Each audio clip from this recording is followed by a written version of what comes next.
कक्षा 6 गणित बीजगणित में प्रश्नावली 11.4 का दूसरा सवाल ले रहे हैं।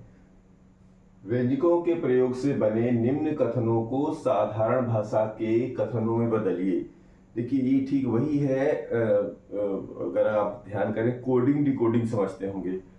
पहले शब्द दिए रहते थे, उसका कोड बनाना होता था। अब की बार जो है ना, पहले कोड दिए रहता था, शब्द बनाने पड़ते थे। अब की बार शब्द दिए हुए हैं, कोड बनाना है। मतलब समझ रहे हैं, जो जासूसी भाषा में इसका इस्तेमाल किया जाता है। और मतलब किसी भी कंट्री में, किसी भी देश में अपने को अपनी ऐसी भाषा बना के भेज देने की जो साधारण भाषा में कोई तोड़ ना पाए, केवल वही लोग समझे जो इस चीज को समझते। तो ये दरअसल ये प्रश्नावली जो है उसी का जो सवाल है उसी पर आधारित है। अब देखिए कैसे।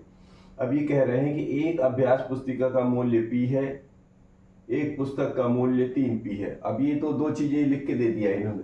अब इसका असली अर्थ क्या है वो जो अगर निकाल लेंगे तो वही इसका हल होगा। कैसे होता समझने की कोशिश करते हैं। जैसे वो असली बात क्या कहना चाह रहे हैं, अभ्यास पुस्तिका का मूल्य P है। यहाँ तो अभ्यास पुस्तिका को तो शुरू किया है, मतलब आधार दे दिया है कि अभ्यास पुस्तिका। और मेन बात हो रही है एक पुस्तक का मूल्य 3P है। तो हम इसको डिकोड करेंगे, मतलब इसका अर्थ निकालेंगे कि पुस्तक का मूल्य यानी कि जो 3 किसके इस अभ्यास पुस्तिका के 3 गुना है। ये इसकी डिकोडिंग हुई। तो अब इसको लिखते हैं अभ्यास पुस्तिका के मूल्य में कि पुस्तक का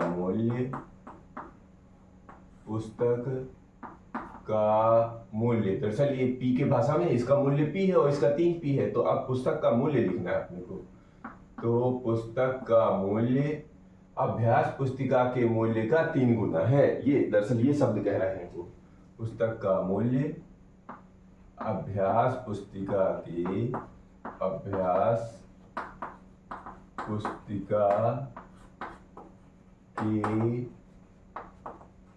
मूल्य का 3 गुना है।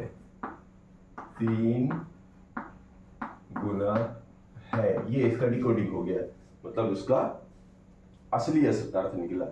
इसी तरह इसमें देखिए, टोनी ने मेज पर क्यों कंचे रखे हैं। कहीं मेज पर टोनी नाम का बंदा है, उसने क्यों कंचे रखे हैं और उसके पास डिब्बे में 8 क्यों कंचे हैं। अब इसका सही अर्थ बताओ, कहना क्या चाह रहे हैं ये। तो ये कहना चाहिए, देखिए बहुत छोटे छोटे हैं ये, अभी इसके बड़े भी आएंगे इसका डिकोडिंग। तो उसके पास डिब्बे में 8 क्यों कंचे हैं, तो यहां से शुरू करना है इसको आधार लेते हुए। तो हम क्या लिख सकते हैं कि टोनी के डिब्बे में, टोनी के मेज पर कंचों का 8 गुने कंचे हैं। ये असली शब्द ये हो, यानी टोनी के डिब्बे में 8 गुना कंचे हैं। कितने, किसकी तुलना में, जो कि उसने मेज पर रखे हुए, ये कहना चाह रहे हैं वो। तो लिखेंगे टोनी के डिब्बे में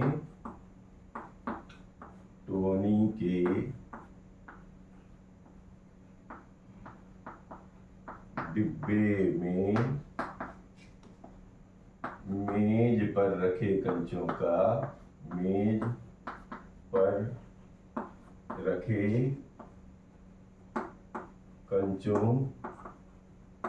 के 8 गुना, ठीक है ना। ये 8 क्यों माने क्यू का 8 गुना, 8 में 8 गुना कंचे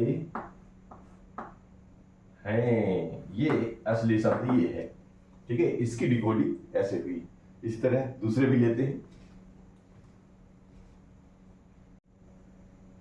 अब इसी का जो सी पार्ट है वो कह रहे हैं हमारी कक्षा में n विद्यार्थी हैं, स्कूल में 20 n विद्यार्थी हैं। अब इसका अर्थ सही अर्थ बताओ कि वो कहना क्या चाह रहे हैं। डिकोडिंग करो इसकी, है ना। कथन बदल, साधारण भाषा के कथन, मतलब आसानी से जो समझ में आ जाए साधारण भाषा, जिसको बोलते हैं डिकोडिंग, वो करना है। तो देखो, स्कूल में 20 n विद्यार्थी हैं और कक्षा में n, इसका मतलब स्कूल में 20 यानी 20 गुणे n हुआ ना। तो स्कूल में कुल विद्यार्थियों की संख्या, कक्षा में जो n विद्यार्थी हैं उनकी संख्या का 20 गुना, यही तो हुआ। तो वही भाषा में लिखना है। तो जो उसका अर्थ निकला वो लिखना है। तो हम लिखेंगे स्कूल में कुल विद्यार्थियों की संख्या, यानी 20n है, 20 गुना है, तो वही भाषा में लिख दो। कुल विद्यार्थियों की संख्या, कुल विद्यार्थियों की संख्या किससे? हमारी कक्षा से तुलना किया। हमारी कक्षा की, हमारी कक्षा के या कक्षा में विद्यार्थियों की, हमारी कक्षा में विद्यार्थियों की संख्या से, कक्षा में विद्यार्थियों की संख्या के 20 गुना है, कि संख्या के 20 गुना है। 20 गुना माने 20n माने हमारी कक्षा में जितने छात्र हैं उससे 20 गुना मिलके कुल विद्यार्थी हैं हमारे स्कूल में, समझ में? 20 गुना है हमारे कक्षा के विद्यार्थियों की संख्या के 20 गुना, यही कह रहे हैं ना वो, 20n यानी 20 गुना। अब इसी तरह इसमें ये टी वाले में कह रहे हैं, जग्गू नाम का कोई बंदा है, उसकी आयु Z वर्ष है, उसके चाचा की आयु 4 Z वर्ष है, यानी कि जग्गू की आयु का 4 गुना हो गया। बात समझ पा रहे हैं? और उसकी चाची की आयु 4Z-3 वर्ष है। इसका मतलब है पहले तो जग्गू की चाचा की उम्र 4 गुनी हो गई, फिर जो चाची है यानी कि जग्गू की, वो कितनी है? चाचा की उम्र से 3 साल कम। यही तो कह रहे हैं, तो वही भाषा लिख देना है, यहाँ पर लिखना है, मतलब आसान भाषा में समझना, जिसको बोलते हैं डिकोडिंग करना। ठीक है, तो हम यहाँ से, जग्गू तो ऑलरेडी Z वर्ष का है, तो शुरुआत यहाँ से होगी चाचा से, कि जग्गू के चाचा की उम्र, जग्गू के चाचा की उम्र, जग्गू की उम्र की, यानी अब Z वर्ष नहीं लिखेंगे, जग्गू वहां पे Z सम्मिलित हो गया, जग्गू के उम्र की 4 गुना, 4Z माने 4 गुना, 4 गुना है। एक तो यह इस चाचा की जग्गू के अनुपात में ये शब्द निकला, ये साधारण भाषा बनी। अब उसकी चाची की निकाल लो। अब चाची जो है वो चाचा के उम्र से 3 साल कम है, ऋण 3 माने जग्गू के चाचा की उम्र से जग्गू की चाची की उम्र 3 वर्ष कम है, ऐसा लिखेंगे। जग्गू के चाची की उम्र, जग्गू की चाचा या उसकी लिख देते हैं, उसकी उम्र, उसके चाचा की उम्र से, ठीक है, चाचा की उम्र 4Z से 3 वर्ष से, उम्र से 3 वर्ष कम है, 3 वर्ष कम है, यानी चाची जो है चाचा से 3 साल छोटी है। आ गया शब्द कि जग्गू के चाचा की उम्र जग्गू की उम्र के 4 गुना है, और जग्गू की चाची की उम्र उसके चाचा की उम्र की से 3 वर्ष कम है। ये इसका अर्थ निकला। इस तरह एक और है, उसको भी लेते हैं। ई में लेना है बिंदुओं यानी डॉट्स, ऐसा कुछ इस तरह का, ठीक है, कि एक व्यवस्था में, ठीक है, ये बिंदु बने हुए हैं ऐसे ऐसे, ठीक है, ऐसे, और ये कह रहे हैं कि 8 पंक्तियां हैं, यानी ये जो है ना ऐसे ऐसे 8 पंक्तियां हैं, जैसे ये पहली पंक्ति, फिर ये दूसरी पंक्ति है ना, ऐसे 3 4, ये 5 5 है, और प्रत्येक पंक्ति में 5 बिंदु, ये इस तरह करके ये 5 5 है, ये 5 है, और इस तरफ ये R है, और ये 5 5 की लाइनें हैं, ठीक है, ये कह रहे हैं। तो अब इसको सही भाषा में लिखो कि कहना क्या चाहते हैं, तो हम ये बना सकते हैं कि 8 पंक्तियों में क्या लिख देंगे। अब इसमें क्या भाषा बना देनी है आपको, किसमें लिखना है, बिंदुओं की कुल संख्या बता देनी है, तो बिंदुओं की कुल संख्या पंक्तियों की संख्या के 5 गुना है ना। जितने भी ये आर बनेंगे उसका 5 गुना हो जाएगा सीधा सीधा, क्योंकि प्रत्येक में 5 है। तो हम लिखेंगे बिंदुओं की कुल संख्या, बिंदुओं की कुल संख्या पंक्तियां यानी जितनी भी आर होंगी उसका 5 गुना। 5 प्रत्येक में 5 बिंदु तो 5 गुना हो जाएगा। तो बिंदुओं की कुल संख्या पंक्तियों की संख्या के, पंक्तियां अभी यहां पर आर है, कुछ और हो जाएगा तो उसका हो जाएगा पंक्तियों की संख्या के 5 गुना है। अब ऐसे लिखेंगे 5 गुना है, मतलब जितने भी ये आर बढ़ते जाएंगे, 5 तो हर लाइन में 5 ही है, तो यानी इसका मतलब इसका 5 गुना, यानी पंक्तियों की संख्या का, यानी जो बिंदु गिनना चाहेंगे तो जितनी भी पंक्तियां होंगी उसका 5 गुना हो जाएगी। ये साधारण कथन ये हो जाएगा हमारा, यानी डिकोडिंग हो गई। अब इसी का प्रश्न नंबर 3 लेते हैं। प्रश्न 3 का ए पार्ट ले रहे हैं कि मुन्नू की आयु x वर्ष दी हुई है। जैसे अभी हल किए हैं ना, अभी छोटे छोटे, अब थोड़ा सा और क्लिष्ट करने की कोशिश कर रहे हैं वो। चलो पकड़ते हैं, हम लोग भी डिकोडिंग करते हैं। तो क्या आप अनुमान लगा सकते हैं कि x ऋण 2 क्या दर्शाएगा? वो हिंट भी कर रहे हैं कि किधर ध्यान देना है आपको। संकेत ये दे रहे हैं कि मुन्नू के छोटे भाई, मतलब जो x के हिसाब में उसके छोटे भाई की तुलना की तरफ चले जाइए, यानी छोटा भाई कितना होगा? x ऋण 2 यानी 2 साल छोटा हो गया तो छोटा भाई आ गया। क्या आप अनुमान लगा सकते हैं कि x धन 4, तो जाहिर है कि जो जब x ऋण 2 छोटे भाई की तरफ गया है तो x धन 4 किधर जाएगा? बड़े भाई की तरफ चला जाएगा। और 3x धन 7 क्या दर्शाएगा? 3x धन क्या मतलब इसमें है कि जो मुन्नू है उसके 3 गुना है, यानी 3x माने x का 3 गुना में भी 7 ज्यादा है। तो अब ये कौन हो सकते हैं? या तो उसके माँ हो सकते हैं या पिता हो सकते हैं, कुछ यही इसका मतलब अर्थ निकला। तो यही चीज अब आपको लिखना भी है। तो चलो डिकोडिंग करते हैं। सरल भाषा यानी सरल कथन कहना या डिकोडिंग करना। तो मुन्नू की आयु x वर्ष दी है कि आप अनुमान लगा सकते हैं कि x ऋण 2 क्या दर्शाएगा। हमको ये वाले को बताना है पहले। तो x ऋण 2 क्या दर्शाएगा? ये मुन्नू के छोटे भाई के बारे में संभवतः है। x ऋण 2 संभवतः है, क्योंकि वो हिंट किए हैं छोटे भाई के बारे में सोचिए, तो संभव तो उसी के बारे में होगा, पड़ोसी भी हो सकता है। तो संभवतः है, एक बार संभावना व्यक्त कर देना, बाकी फिर चालू कर देंगे। जिसको लेंगे अब उसी पर केंद्रित रहेंगे, मतलब उसी से रिलेटेड रहेंगे। x ऋण 2 संभवतः है मुन्नू के छोटे भाई की उम्र है। संभवतः है क्या पूछ रहे हैं? क्या आप अनुमान लगा सकते हैं? हाँ, तो ये कितना है? x ऋण 2 क्या दर्शाएगा? x ऋण 2 संभवतः है मुन्नू के छोटे भाई के बारे में है। मुन्नू के छोटे भाई के बारे में सोच रहे हैं ना। संभवतः मुन्नू के छोटे भाई की उम्र मुन्नू से 2 वर्ष कम है। ठीक है, ये संभवतः लिया है मुन्नू के छोटे भाई की।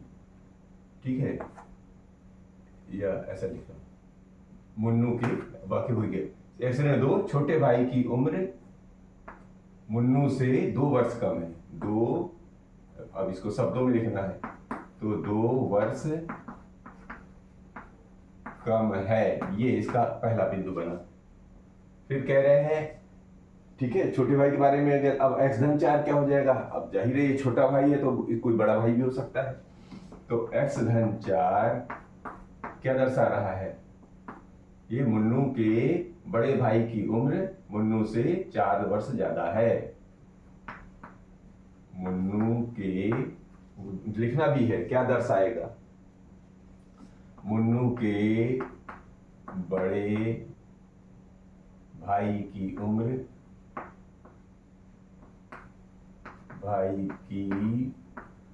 उम्र मुन्नू की उम्र से 4 वर्ष अधिक है। मुन्नू की उम्र से 4 वर्ष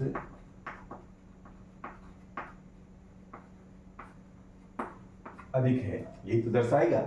जब वो एक्सरे में दो छोटे भाई की उम्र हो गई, यानी मुन्नू से 2 साल कम, तो ये मुन्नू से 2 साल ज्यादा हो गया। अब इसके बारे में बताना है, ये हो गया, ये बारे में बताओ। तो 3x धन 7 क्या दर्शाएगा? 3x धन 7 क्या दर्शाएगा? तो ये जाहिर है कि ये अभी छोटा भाई हो गया, ये बड़ा भाई हो गया, तो ये कोई माँ हो सकती है या पिता हो सकता है। तो 3x धन 7 यानी कि मुन्नू के माता या पिता, ठीक है, की उम्र मुन्नू की उम्र से 7 साल 3 गुने से 7 साल अधिक है। तो लिखेंगे 3x धन 7 ये संभवतः मुन्नू के माता या पिता, या पिता। अब इसको डिफाइन करने का क्या तरीका? माता पिता दोनों लिख दो, किसी को भी लगा लेना। तो संभवतः मुन्नू के माता पिता की उम्र, मुन्नू की उम्र के, देखो मुन्नू की उम्र के कितना है? 3 गुने से, के 3 गुने से, मतलब ये 3 गुने से 7 वर्ष अधिक है। 3 गुने से 7 वर्ष अधिक है, ठीक है। ये क्या 3x धन 7 यानी 3 गुना से 7 साल ज्यादा हो गई। ये इसका डिकोडिंग हुआ। इसी का भी पार्ट लेते हैं जरा। अब इसी का बी पार्ट है कि सारा की वर्तमान आयु y वर्ष दी हुई है, ठीक है। सारा नाम की कोई लड़की है, उसके उम्र जो है y वर्ष दी हुई है। उसकी भविष्य की आयु और पिछली आयु के बारे में सोचना। अब देखो आगे कितना होगा, पीछे किसने, ये उनकी उम्र क्या हो सकती है, पीछे की उम्र के बारे में सोचने के लिए कह रहे हैं। और ये व्यंजक दिए हुए कि ये क्या सूचित करते हैं। तो शुरू करते हैं हम एक एक करके उठाते हैं हल। ये y धन 7 क्या सूचित दे रहा है? तो ये तो उसकी उम्र है सारा की, और ये आगे का 7 धन मतलब आगे की उम्र होगी। तो 7 साल बाद ये हो जाएगी सारा की आयु। इसी तरह ये हो जाएगा पीछे की उम्र, ये आगे की उम्र, ये पीछे की उम्र। तो बस लिख देना है इसी को। तो y धन 7 वर्ष आगे, यानी 7 वर्ष आगे माने बाद, 7 वर्ष बाद। अब जब 7 वर्ष बाद आएगी तब तो धन जुड़ेगा। 7 वर्ष बाद सारा की आयु, सारा की आयु दर्शाता, सूचित करता है, दर्शाता है, आयु दर्शाता है, ठीक है। अब इसी तरह y ऋण 3 है, तो y में से 3 कम कर दिया, यानी अब ये क्या है, 3 साल पीछे आ गई। तो 3 वर्ष पूर्व सारा की आयु दर्शाता है। इसमें लिख देंगे 3 वर्ष पूर्व सारा की आयु दर्शाता है। बहुत आसान है। तो ये कितना हो जाएगा, ये 4.5 साल आ गई। तो y धन 4 सही 1/2, इसका मतलब सारा जो है, अब सारा की उम्र कितने, 4.5 साल आगे दर्शा रहा है। तो 4.5 वर्ष बाद सारा की आयु दर्शाता है, सारा की आयु दर्शाता है। ध्यान रखना क्वेश्चन है सारा के पदों में है, तो सारा के पदों में ही सारा का सारा आंसर आएगा, ठीक है जी। अब ये इसी तरह इसमें है, वो 4.5 साल पीछे, तो 4.5 साल पूर्व सारा की आयु दर्शाता है, ये हो जाएगा। तो 4.5 वर्ष पूर्व सारा की आयु दर्शाता है। ये इसका भाषा हो गई, मतलब डिकोडिंग हो गया। इस तरह इसका एक और पार्ट है, वो भी लेते हैं। अब इसी का सी पार्ट है कि दिया हुआ है कि एक कक्षा के n विद्यार्थी फुटबॉल खेलना पसंद करते हैं, ठीक। कोई कक्षा है उसमें n विद्यार्थी जो है फुटबॉल खेलना पसंद करते हैं, तो 2n क्या दर्शाएगा? n/2, तो फिर आगे कह रहे हैं n/2 क्या दर्शा सकता है, और संकेत भी दे रहे हैं कि फुटबॉल के अतिरिक्त अन्य खेलों के बारे में सोचिए। तो फुटबॉल के अतिरिक्त आप क्या क्या खेल सकते हो? वॉलीबॉल खेल सकते हो, क्रिकेट खेल सकते हो, है ना, और वॉलीबॉल हो जाएगा, हॉकी हो जाएगा, और क्रिकेट हो सकता है, और जो भी खेल सकते हो स्कूल में उसके बारे में आप अपने हिसाब से लिख दीजिए। चलिए शुरू करते हैं। तो दिया है कि n विद्यार्थी फुटबॉल खेलते, ठीक है, दिया है फुटबॉल के अनुपात में लिखना है। तो n विद्यार्थी, कक्षा के n विद्यार्थी, ऐसा लिखना है। दिया है कक्षा के n विद्यार्थी फुटबॉल खेलना पसंद करते हैं। फुटबॉल खेलना पसंद करते हैं, ठीक है। तो अब n/2 क्या हो सकता है? n/2 यानी कि n/2 का मतलब क्या हो? फुटबॉल खेलने वाले विद्यार्थियों की संख्या का आधा। n/2 क्या हो गया? पहले ये लिख लो, फुटबॉल खेलने वाले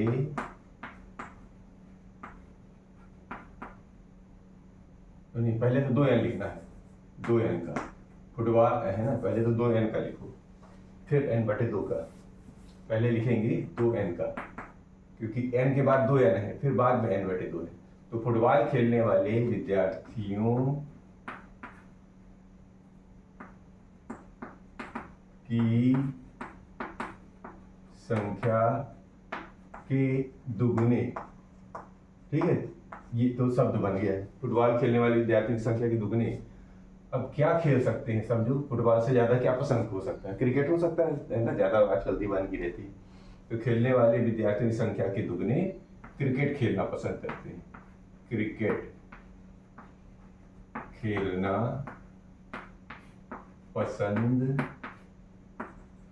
करते हैं। ये अपने से लिख देना, कोई ऐसा बंधन तो है नहीं।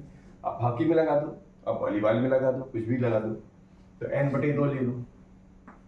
n/2 कितना हो जाएगा? यानी फुटबॉल खेलने वाले विद्यार्थियों की संख्या के आधा हो गया ये। तो आप यहाँ लिखेंगे फुटबॉल खेलने वाले विद्यार्थियों की संख्या के आधे, विद्यार्थियों की संख्या के आधे, /2 का मतलब आधे हो गया, ठीक है। क्या खेलना पसंद करते? अब चाहे आप फुटबॉल हो गया, क्रिकेट हो गया, वॉलीबॉल लगा दो या हॉकी लगा दो, कि आधे वॉलीबॉल खेलना पसंद करते हैं। वॉलीबॉल खेलना पसंद